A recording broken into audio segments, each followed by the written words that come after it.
एक कथा महापुरुष सुनाते हैं, एक भोजन प्रेमी व्यक्ति थे।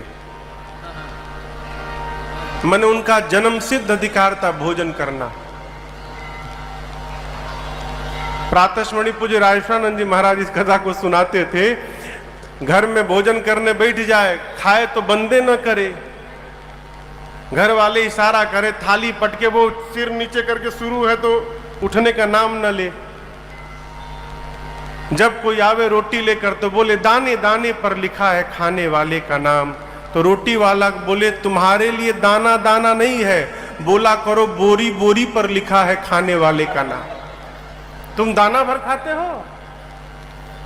एक घर में गया खाने के लिए, लगा खाने, घर वाले खिलाते रहे।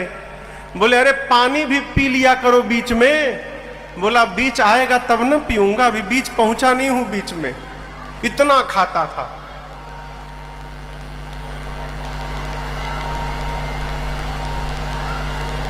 स्वामी जी कहा करते थे कोई ज्यादा नहीं खाता है, सब उतना ही खाता है जितना उसका खाता है।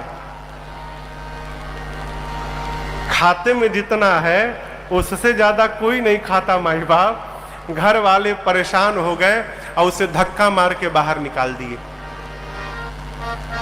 अब बेचारा गया, अब करे तो करे क्या, भोजन बिना मर जाएगा। जाते जाते देखा एक आश्रम के द्वार पर एक मोटे साधु बाबा बैठे थे। मोटे एकदम, तोंद निकला है पूरा एकदम सामने। वो देखा तो बोला अरे इतने मोटे यानी बहुत खाते होंगे, इतना भोजन तो मिल ही रहा होगा इनको। तो गया प्रणाम करके बोला महात्मा जी आपके इस दिव्य सेहत का राज क्या है, क्या राज है इस स्वरूप का। बोले भीतर ना खूब चकाचक मिलता है, कोई गिनने वाला भी नहीं है, कितना खा लो। तो बोला स्वामी जी भीतर एंट्री कैसे होगी मेरी, मैं भी भीतर जाना चाहता हूं। तो बोले उसके लिए तुमको चेला बनना पड़ेगा। अब बोला काम, कुछ काम नहीं है, गुरुजी ऐसा माला देंगे, माला पकड़ के दिन भर राम राम जपना है। अब बेरा पर जाओ, थाली लेकर जितना पाना है उतना पाओ।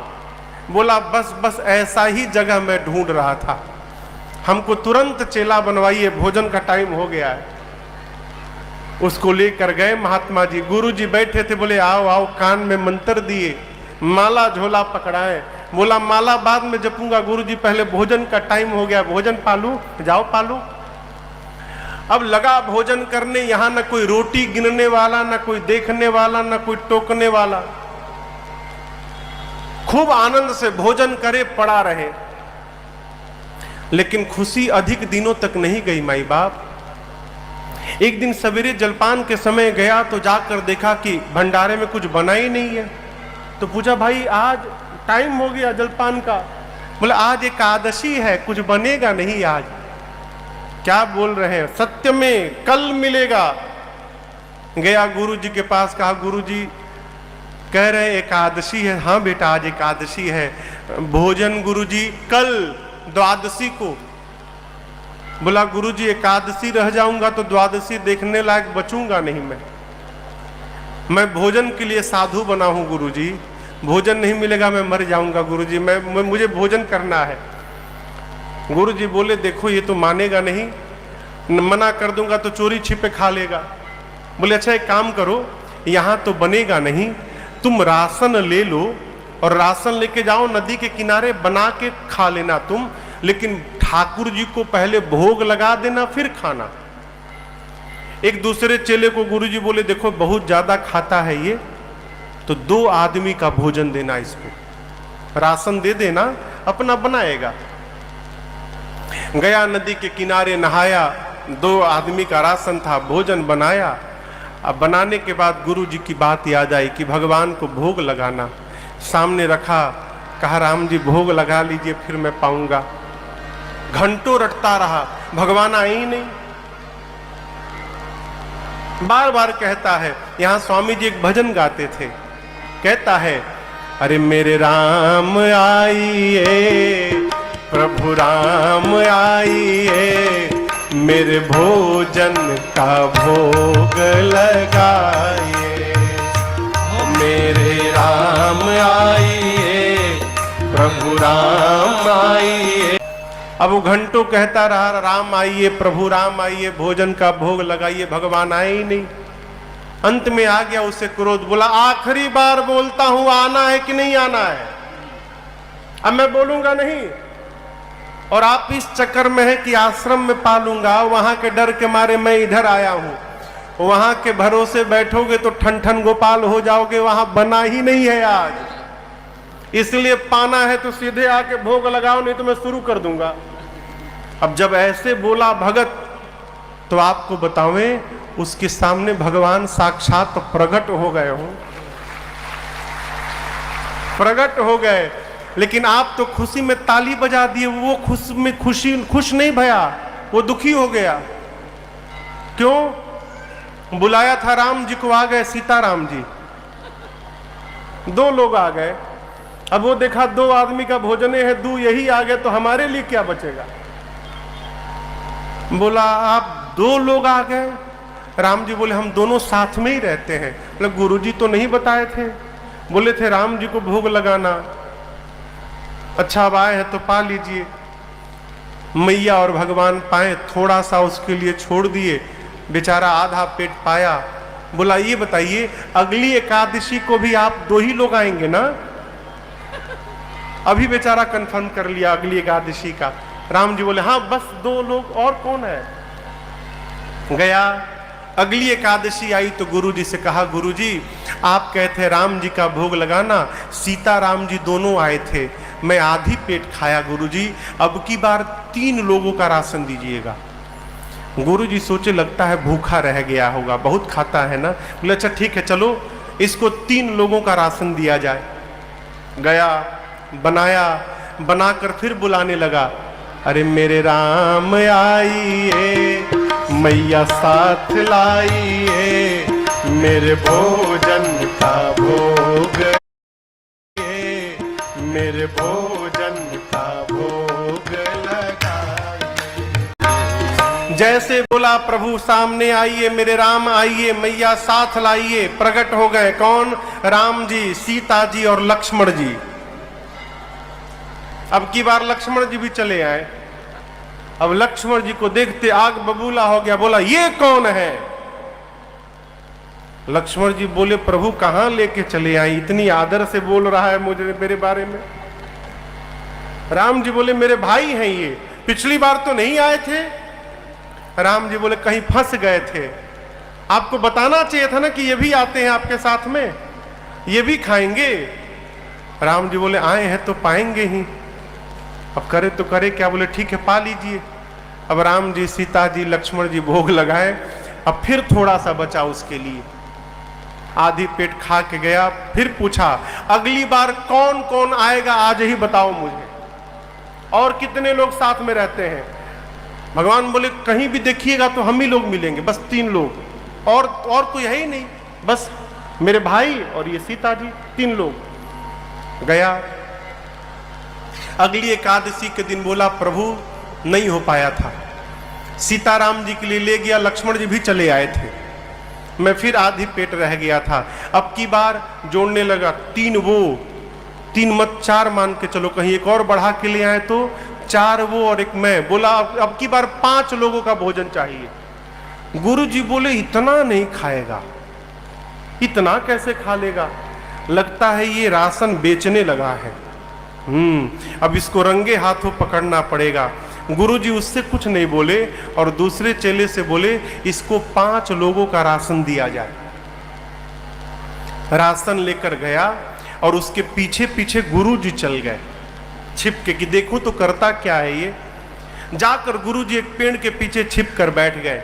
ये गया, स्नान किया और स्नान करके आज भोजन बनाया नहीं, बनाने के पहले ही बुलाने लगा। क्यों? देख लूं कितने लोग आ रहे हैं, लगा बुलाने। अरे मेरे राम आइए, सीता राम आइए, भैया साथ लाइए, मेरे भोजन का भोग लगाइए। जैसे बिना बनाए आंख बंद करके बोलने लगा, मेरे राम आइए, सीता राम आइए, भैया साथ लाइए, आइए भोग लगाइए, प्रभु आइए। जैसे गाया प्रकट हो गए। कौन? राम जी, सीता जी, लक्ष्मण जी, भरत जी, शत्रुघ्न जी, हनुमान जी। इतने लोग लगा गिन, अरे अरे बस करो बस करो बस करो। बोले आज तो हद कर दी। दो तो बढ़ाए बढ़ाए, साथ में एक बानर भी लेकर आए हैं। अब चुपचाप बैठा है, कुछ नहीं बोल रहा है। भगवान बोले कहां है, लाओ भोग लगाएं। बोले क्या लगाएं भोग? भोजन। कैसा भोजन बनाए? आज तो मैं बनाया ही नहीं। क्यों बनाऊं जब बनाने के बाद आज कुछ नहीं मिलने वाला है। पिछले दिन तो थोड़ा बच भी गया। आज 5 लोगों का लाया हूं, 6 आप ही आए हैं, एक मैं 7। तो आज तो कुछ मुझे मिलेगा नहीं। जब मिलेगा नहीं तो मैं क्यों मेहनत करूं? ये है राशन, अपने बनाओ, खाओ, भोग लगा के जाओ। मैं नहीं बनाऊंगा। बैठ गया, राशन सामने कर दिया, कहा बनाओ खाओ ला जाओ यहां से। भगवान बोले ठीक है चलो, राशन लाए हो ना, कम से कम हम लोग बना के भोग लगा लेंगे। हनुमान जी लगे कूद कूद कर लकड़ी लाने, सामान। भरत जी अमनिया करने लगे सब्जी। सब लोग काम में लग गए। सीता जी भोजन बनाने की तैयारी करने लगी। ये चुपचाप बैठ के बुदबुदा रहा, बताओ आज भूखे मार डालेंगे, कल की द्वादशी नहीं देख पाऊंगा मैं, आज मर जाऊंगा मैं। 5 लोगों का भोजन भी लाकर बताओ नहीं भोजन मिल पाएगा मुझे। अब गुरु जी देखे, गुरु जी को कुछ नहीं दिखाई दे रहा है। गुरु जी देखे कि ये बना क्यों नहीं रहा है, चुपचाप बैठा है। तो गुरु जी गए, गुरु जी को देखते प्रणाम किया। गुरु जी बोले बेटा भोजन क्यों नहीं बना रहे हो? बोला क्यों बनाऊं, जब भोजन बनाने के बाद मिलना ही नहीं है मुझे तो क्यों मेहनत करूं? ये बनाएंगे भोजन करेंगे। गुरु जी बोले बेटा 5 लोगों का राशन लाए हो, बनाओगे तो क्यों नहीं मिलेगा? तो बोला आपको ये राशन दिखाई दे रहा है और यहां बारात आकर बैठी है वो नहीं दिखाई दे रहा है। अब गुरु जी बोले मुझे तो कुछ नहीं दिख रहा है, कौन आया है? बोला यहाँ पूरे राम जी, लक्ष्मण जी, सीता जी, भरत जी, शत्रुघ्न जी, और वो उधर देखिए वो हनुमान जी है, शायद हनुमान जी भी है। इतने सारे लोग आए हैं, आपको नहीं दिख रहा है? गुरु जी बोले बेटा मुझे कुछ नहीं दिख रहा है। अब इसके लिए और समस्या लगा रोने राम जी के पास जाके। गुरु जी, राम जी, एक तो आज ऐसे ही मैं मरने वाला हूं भूख, ऊपर से आप मेरे गुरु जी को नहीं दिखाई दे रहे हो। गुरु जी सोच रहे हैं कि मैं झूठ बोल रहा हूं। प्रभु इतनी बड़ी समस्या में मुझे क्यों डाले हैं आप मेरे गुरु जी को क्यों नहीं दिख रहे हैं? राम जी बोले मैं तुमको तो दिखूंगा लेकिन तुम्हारे गुरु जी को नहीं दिखूंगा मैं। अब ये गया गुरु जी के पास, पांव पकड़ के कहने लगा गुरुदेव आप मेरा विश्वास करिए गुरुजी, सत्य में राम जी पूरे परिवार के साथ बैठे हैं और मुझसे कह रहे हैं कि वो केवल मुझे दिखाई देंगे, तुम्हारे गुरु जी को नहीं दिखाई देंगे। अब गुरु जी ये बात सुने तो रोने लगे और शिष्य अपने गुरु की आंखों में आंसू नहीं बर्दाश्त कर पाया हो, गया राम जी के चरणों को पकड़ के वो शिष्य रोने लगा। कहा प्रभु आप मुझे दिख रहे हैं, मेरे गुरुदेव को क्यों नहीं दिख रहे हैं? मैं तो कुछ नहीं करता हूँ, केवल नकली साधु बना हूँ प्रभु भोजन करने के लिए। मेरे गुरु जी तो कितने ज्ञानी गुरु जी हैं, आपके भजन में भी लगे रहते हैं, आप इनको क्यों नहीं दिख रहे हैं? राम जी ने कहा बेटा ये सत्य है कि तुम्हारे गुरु जी बहुत ज्ञानी हैं, लेकिन एक बात कहें, जितने सरल तुम हो उतने सरल तुम्हारे गुरुजी नहीं है, इसलिए मैं केवल तुमको दिखाई पड़ूंगा, तुम्हारे गुरुजी को नहीं दिखाई पड़ूंगा। भगवान के चरणों को पकड़ के रोने लगा वो, कहा प्रभु मेरे लिए आप एक बार गुरुजी को दर्शन दीजिए। तो भक्त के कारण भगवान ने पूरे परिवार के साथ, पंचायतन दरबार के साथ उनके गुरुदेव भगवान को भी राम जी ने दर्शन दिया और शिष्य के कारण गुरु जी को भगवान का दर्शन प्राप्त हुआ और गुरु जी भी कृतार्थ।